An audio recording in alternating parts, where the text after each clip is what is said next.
आदाब नाजरीन, मैं हूं आपका मेज़बान कासिम भट्टी और आप देख रहे हैं तस्नीम टीवी।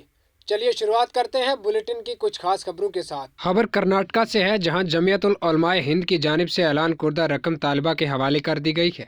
हज़रत मौलाना महमूद असद मदनी साहब सदर जमीयतुल उलमाए हिंद के हुक्म पर एक मोकर वफद हज़रत मौलाना मुफ्ती इफ्तिखार अहमद साहब कासमी सदर जमीयतुल उलमाए कर्नाटक की सरपरस्ती में ज़िला मंडिया पहुँचे, जिसमें हज़रत मौलाना मुफ्ती शमसुद्दीन बिजली कासमी साहब जनरल सेक्रेटरी जमीयतुल उलमा कर्नाटक, जनाब तफ़हीमुल मारूफ साहब रुकन जमीयतुल उलमा कर्नाटक, जनाब रिजवान बदर साहब रुकन जमीयतुल उलमा कर्नाटक, जनाब साजिद अख्तर साहब रुकन जमीयतुल उलमा कर्नाटक भी शरीक रहे और मंडा से मुफ्ती रिजवान साहब सदर जमीयतुल उलमा मंडिया, मौलाना ज़बीउल्लाह साहब जनरल सेक्रेटरी जमीयतुल उलमा मंडिया और अरकान जमीयतुल उलमा मंडिया भी इस मौके पर मौजूद रहे।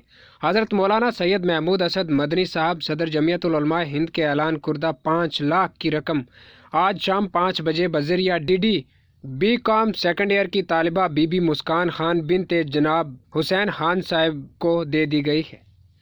इस इनाम पर बीबी मुस्कान ने हज़रत मौलाना सैयद महमूद असद मदनी साहब का शुक्रिया अदा किया और जनाब हुसैन खान साहब ने आए हुए वफद का परतपाक इस्तकबाल किया और बेइंतहा खुशी का इजहार फरमाया। हम उम्मीद करते हैं कि बीबी मुस्कान खान इसी तरह बेडर होकर अपने ऐमानी जज्बा और अपने दीन की हिफाजत के साथ अपनी तालीम मुकम्मल करे और मुल्क व मिल्लत का नाम रोशन करे। फिलहाल खबरों में इतना ही। मुल्क और गैर मुल्क की तमाम बड़ी खबरें देखने के लिए देखते रहिए तस्नीम टीवी। अल्लाह हाफिज़।